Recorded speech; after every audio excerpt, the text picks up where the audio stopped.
Asia के most hunted palace Bhangarh दुर्ग अलवर में आप सभी का एक बार फिर से स्वागत है। इस वीडियो के पहले भाग में हमने जाना था कि इस दुर्ग से बाहर इसके बाज़ार, इसके स्थानीय लोगों के घर और दुर्ग में प्रवेश करने के मुख्य द्वार के बारे में।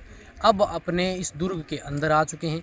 जैसा कि आप मेरे पीछे देख रहे हैं, ये है भानगढ़ दुर्ग। दोस्तों, यह अब करीबन 2 या 3 मंजिला जो है वो बना हुआ है और पूरा ऊपर से जो है वो खंडर है।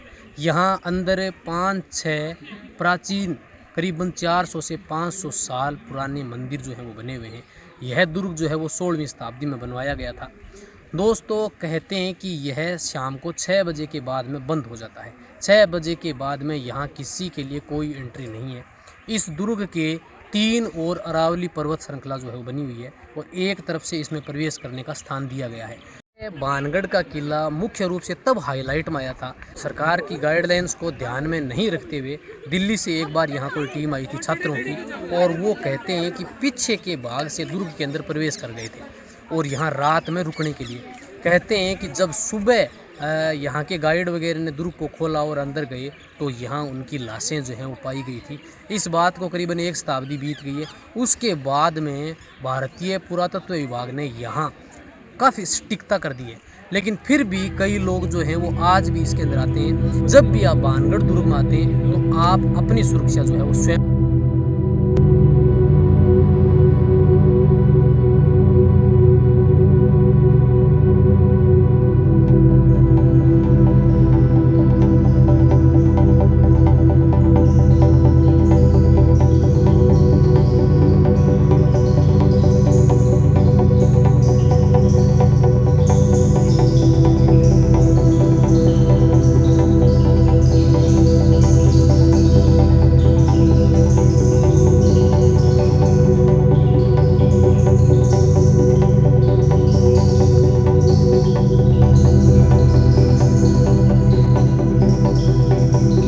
यहाँ स्थानीय लोगों के अनुसार रात्रि में आज भी उन लोगों की आत्माएं जो है महसूस की जाती हैं। कहते हैं जब यहाँ तांत्रिक का श्राप लगा और यह दुर्ग जब नष्ट हो गया था तो उसने यह भी श्राप दिया था राजा और रानी सहित यहाँ पूरा नगर जो था वो उस रात यहीं रह गया।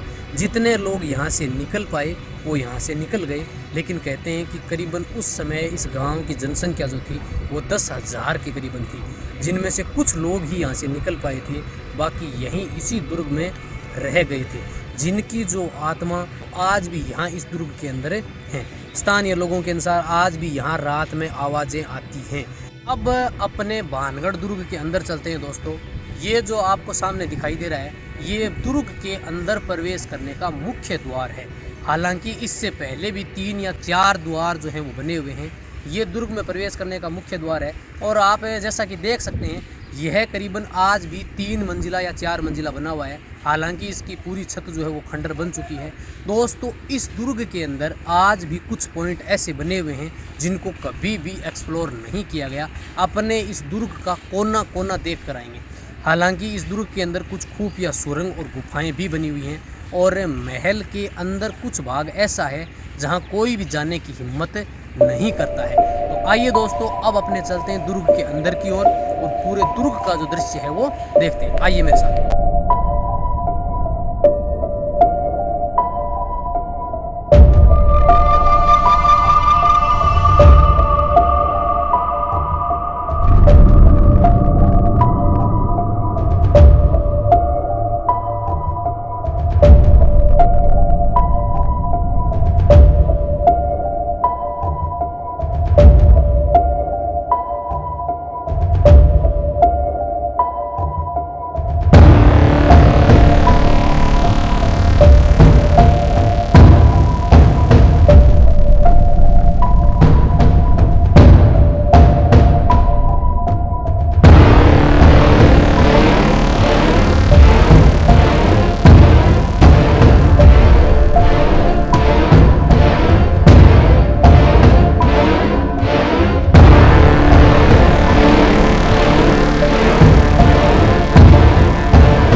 दोस्तों, करीबन 500-600 साल पहले इस दुर्ग को बनवाया गया था और कहते हैं कि यह पूरा दुर्ग जो है वो इतना डरावना नहीं है, जबकि यहाँ कुछ विशेष पॉइंट जो हैं वो ऐसे बने हुए हैं जो अन्य स्थान की अपेक्षा ज़्यादा डरावने हैं, जिसमें से मुख्य रूप से उस तांत्रिक की जो छतरी है, जो वॉच टावर है, जो कि दुर्ग के पिछले भाग में बिल्कुल टॉप के ऊपर बना हुआ है, मुख्य रूप से वह है।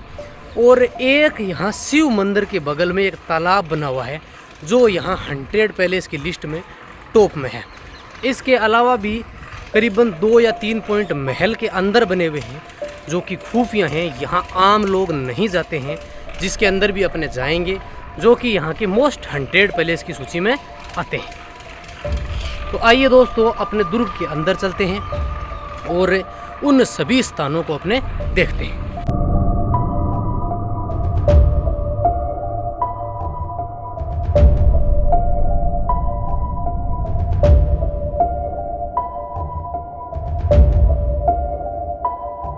ये दुर्ग का वह पॉइंट है जिसको ज़्यादातर वीडियो के अंदर एक्सप्लोर नहीं किया गया है, इसके अंदर जाने की हिम्मत कोई नहीं करता है। तो आइए अपने इसके अंदर चलते हैं और देखते हैं इसके अंदर क्या है। आइए दोस्तों, इसके अंदर खतरा हो सकता है। यह एक सुरंग टाइप का बना हुआ है और अंदर की ओर यहाँ नीचे की तरफ एक मकान बना हुआ है जो कि महल के नीचे की ओर है, अंडरग्राउंड टाइप में बना हुआ है। दोस्तों यह एक लंबी सुरंग भी है, अंदर काफ़ी अंधेरा भी है और ख़तरा हो सकता है। तो अपने इसको एक्सप्लोर करते हैं।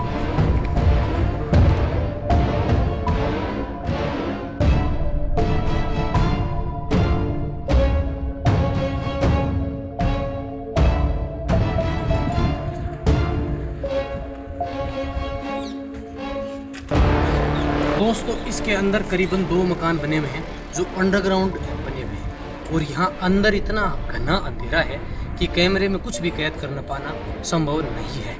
यह दुर्ग का मुख्य द्वार जो है वो बना हुआ है। दुर्ग के अंदर प्रवेश करने के करीबन 3 से 4 द्वार हैं। ये महल का मुख्य द्वार है जो कि बिल्कुल सुरक्षित अवस्था में है। आप देख पाएंगे कि यह खंडित नहीं है दोस्तों, आप इसके ऊपर भी जा पाएंगे और इसके अंदर प्रवेश करने पे आपको 2 दरवाज़ों से जो है वो गुजरना होगा, जो कि एक यहाँ बना हुआ है और एक इसके अंदर की तरफ और बना हुआ है। यहाँ 2-3 गुफाएं भी बनी हुई हैं, जिसका एक पॉइंट हमने देखा, इसके अलावा भी 2 पॉइंट और बने हुए हैं। ये दोस्तों इसका जो प्राचीर जो है वो दुर्ग का बना हुआ है, इसे भी आप देख सकते हैं, बहुत खूबसूरत है। यह बरसात के दिनों में और ज़्यादा खूबसूरत दिखाई देता है क्योंकि यह चारों ओर से अरावली पर्वतमाला से घिरा हुआ है। तो बरसात के दिनों में यहाँ की हरियाली जो है वो मन को मोह लेने वाली होती है।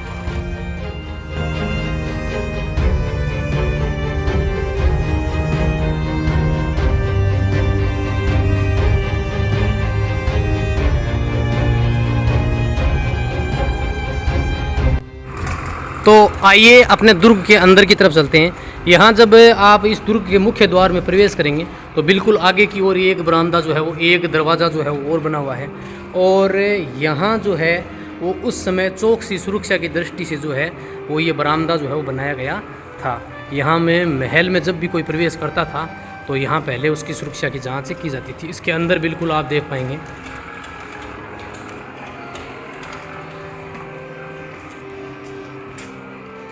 ये मुख्य महल जो है वो बना हुआ है। दोस्तों खंडित होने के बाद भी आज भी यह कितना खूबसूरत दिखाई देता है, तो आप अंदाज़ा लगा पाएंगे कि आज से करीबन 400-500 साल पहले जब इसको पूर्ण रूप से बनाया गया था तब यह कितना खूबसूरत होगा।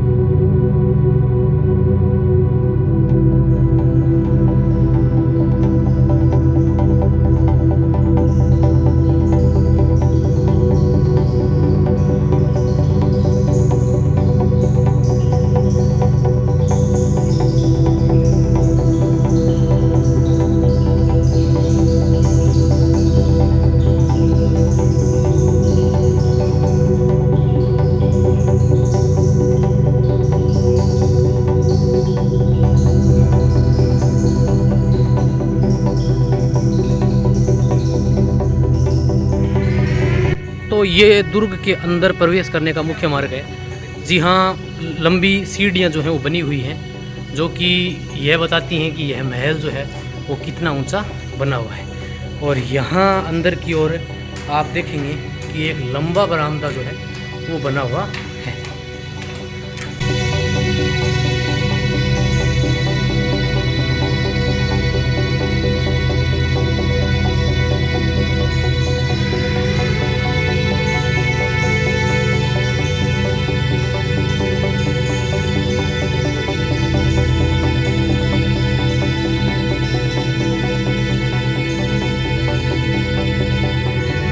यहाँ मकान के अंदर जो महल का मुख्य प्रवेश है, उसके अंदर नीचे की ओर जाने की एक सुरंग, एक रास्ता टाइप का बना हुआ है।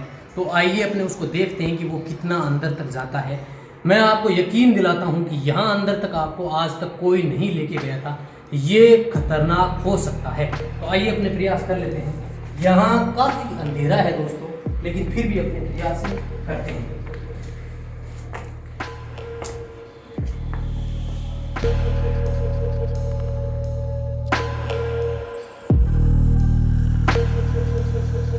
तो इसके अंदर जाने के लिए सीढ़ियां बनी हुई हैं और अंदर काफी अंधेरा है। मैं देख लेता हूं कि ये सीढ़ियां जो है वो कहां तक है जाती है।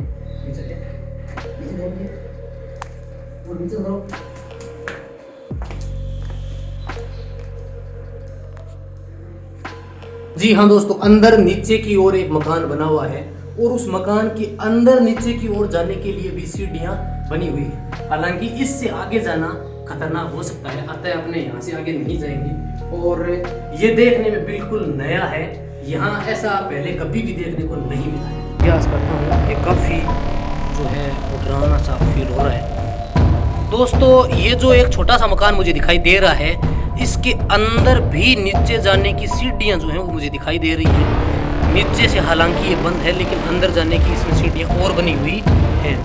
तो अपने बाहर की ओर चलते हैं। ये काफ़ी खतरनाक हो सकता है, क्योंकि ज़िंदा रहे तो फिर और भी बना सकते हैं, नहीं तो काम है जो है वो यही कंप्लीट हो जाएगा।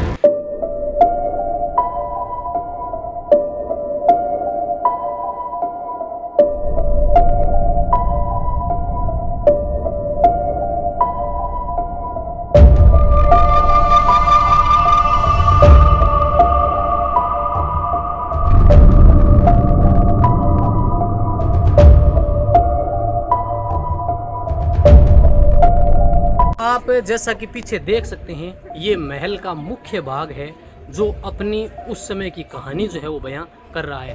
कहते हैं कि जब एक रात के अंदर ये दुर्ग यहाँ पे पूरा ध्वस्त हो गया था, तब यहाँ जो अंदर जितने भी लोग थे वो सारे के सारे यहाँ अंदर ही रह गए थे। आप मेरे पीछे यहाँ देख सकते हैं, ये दुर्ग का टॉप स्थान है। इससे ऊपर दुर्ग में पीछे की तरफ अरावली की पहाड़ी जो है वो बनी हुई है। आप चारों ओर देख पाएंगे कि दुर्ग के जो अवशेष हैं, जीर्ण शीर्ण दुर्ग के जो भाग हैं वो आपको चारों ओर दिखाई देंगे। ये दुर्ग का जो ये भाग आपको दिखाई दे रहा है, ये मुख्य भाग है। यानी ये अंदर का जो सबसे बरामदा जो था वो उस समय का ये है, और चारों ओर से आपको इसके ऊपर छत दिखाई नहीं देगी। अब ये करीबन 4 मंजिला अब भी है, तो हो सकता है कि उस समय ये 7 से 8 मंजिला जो है वो रहा होगा, क्योंकि 2 मंजिल अपने चढ़ के आ गए हैं और यहाँ से 1 मंजिल ऊपर खड़े हैं, और इसके बाद भी 2 मंजिल जो है वो बनी हुई है। आप पीछे की तरफ देख पाएंगे दोस्तों, इधर इस तरफ अरावली पर्वतमाला बनी हुई है, पीछे की तरफ बनी हुई है और इस तरफ बनी हुई है। यानी सुरक्षा की दृष्टि से इस दुर्ग को काफ़ी अच्छे से बनाया गया था, क्योंकि पीछे की तरफ से इसके ऊपर आक्रमण करना असंभव है। और इस दुर्ग के चारों ओर एक लंबी दीवार बनी हुई है, जैसे कि आप लोगों ने चित्तौड़गढ़ के किले में, कुंभलगढ़ के किले में देखा होगा, उसी तरह की सुरक्षा की दृष्टि से दीवार जो है वो इस दुर्ग के चारों ओर भी बनी हुई। आपने खंडित महलों को काफ़ी देखा होगा, ऐसी बात नहीं है, लेकिन इस महल की खास बात यह है कि आप जब इनको ध्यानपूर्वक देखेंगे तो ऐसा लगेगा किसी कुएं के रूप में कटे हुए हैं। आप इस भाग को देखिए, आपको ऐसा फील होगा जैसे किसी मशीनरी की सहायता से काटा गया। आप इस भाग को भी देखेंगे तो आप देखिए कि यह किस रूप में कटा हुआ है, और इधर भी जब आप नज़र डालेंगे तो आपको ये बिल्कुल दिखाई देगा।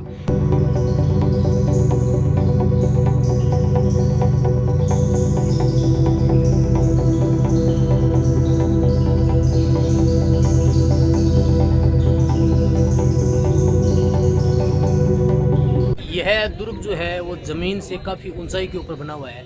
तांत्रिक की जो छतरी बनी हुई है, जो वॉच टावर बना हुआ है, वो दुर्ग से भी करीबन 400 फीट ऊंचा बना हुआ है। किले की 2 मंजिल जो हैं नीचे की, वो काफ़ी सुरक्षित अवस्था के अंदर है। ऊपर की जो 2 मंजिल हैं वो थोड़ी सी ध्वस्त अवस्था के अंदर नजर आएंगी आपको, काफ़ी जीर्ण शीर्ण है। उसके पत्थर जो हैं वो यहाँ वहाँ पड़े हुए आपको दिखाई देंगे, और जिनको देख कर ही थोड़ा सा यहाँ डरावना फील होता है। जब आप दुर्ग के अंदर प्रवेश करेंगे तो नीचे का हिस्सा, नीचे की 2-3 मंजिलें आप जब भी देखेंगे तो आपको ऐसा फील नहीं होगा कि ये इतना टूटा हुआ है या इतना डरावना हो सकता है। लेकिन जब आप इस किले के ऊपर की तरफ आएंगे, टॉप की ओर आएंगे, तो ऊपर की जो 2 मंजिलें हैं वो इतनी खंडित अवस्था के अंदर हैं जिनका अनुमान लगा पाना मुश्किल है कि ये किसी व्यक्ति ने तोड़ा है या फिर किसी के श्राप से या किसी के शापित होने से टूटा है।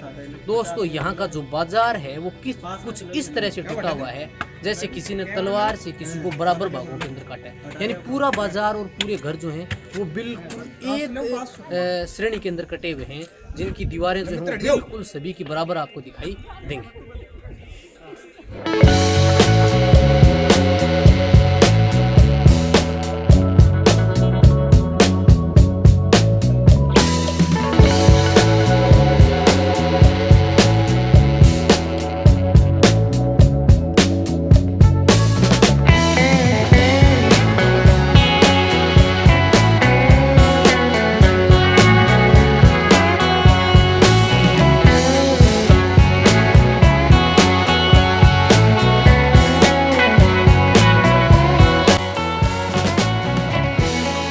ये महल का ऊपर का हिस्सा बना हुआ है।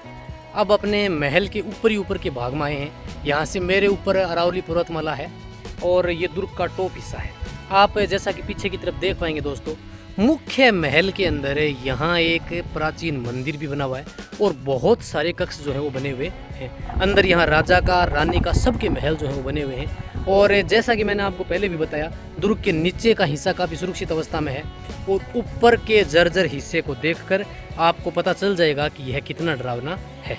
तो यहाँ महल के बरामदे के बीचों बीच आप ये जो भाग दिखाई दे रहे हैं, ये किसी मंदिर के अवशेष से दिखाई देते हैं। ऐसा लगता है कि यहाँ कोई मंदिर जो है वो बना हुआ था, जिसका कि अंदर का गर्भगृह का भाग और बाहर का बरामदा जो है वो आज भी बना हुआ है।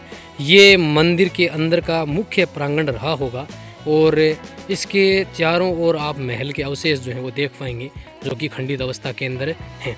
इस महल की, इस दुर्ग की दूसरी कहानी के अनुसार एक कुमारी थी जिसका नाम था रत्नावती, और उस समय यहाँ ऊपर जो वॉच टावर बना हुआ है वहाँ एक तांत्रिक रहता था।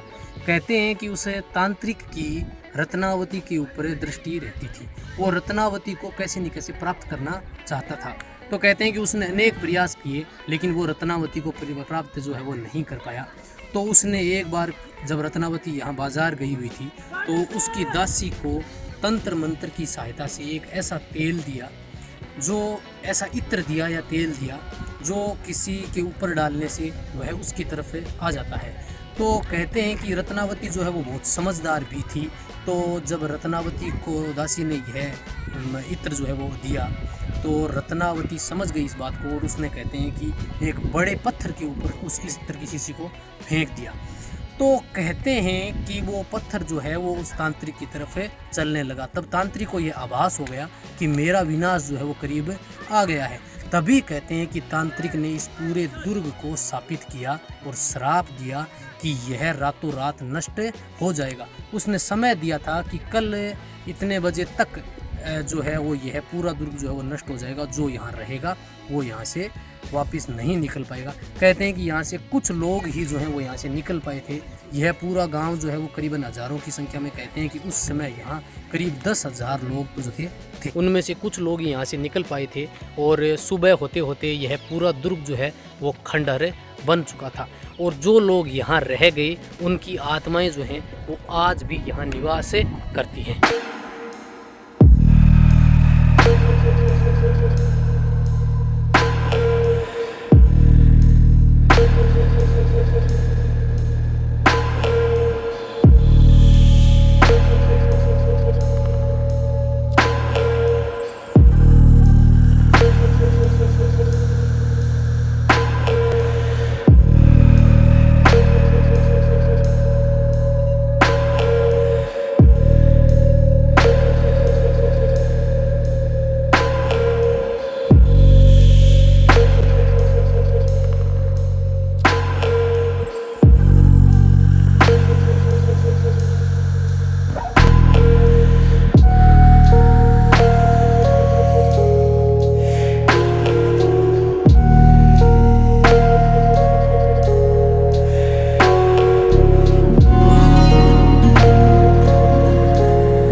यहाँ का जो सबसे हंटेड पैलेस है वो ये शिव मंदिर के बगल में बना हुआ एक छोटा सा तालाब है। दोस्तों यहाँ ये जो जल कुंड बना हुआ है इसके ऊपर विशेष रूप से चेतावनी जो है वो दी गई है। यह है इस दुर्ग का सबसे हंटेड पैलेस है। अब आप कहेंगे कि ये क्या हंटेड पैलेस है, तो आप जब भी यहाँ कभी रात में आएंगे तो आपको इस बात का पता चल जाएगा। इसीलिए लोग यहाँ आने से डरते हैं। दोस्तों होप आप सभी को भानगढ़ का ये किला पसंद आया होगा। अगर आपको वीडियो पसंद आता है तो वीडियो को लाइक कीजिए। तो अपने चलते हैं बाहर की ओर, यहाँ कुछ मंदिर भी बने हुए हैं जिनको भी अपने देखें। जय हिंद, जय भारत।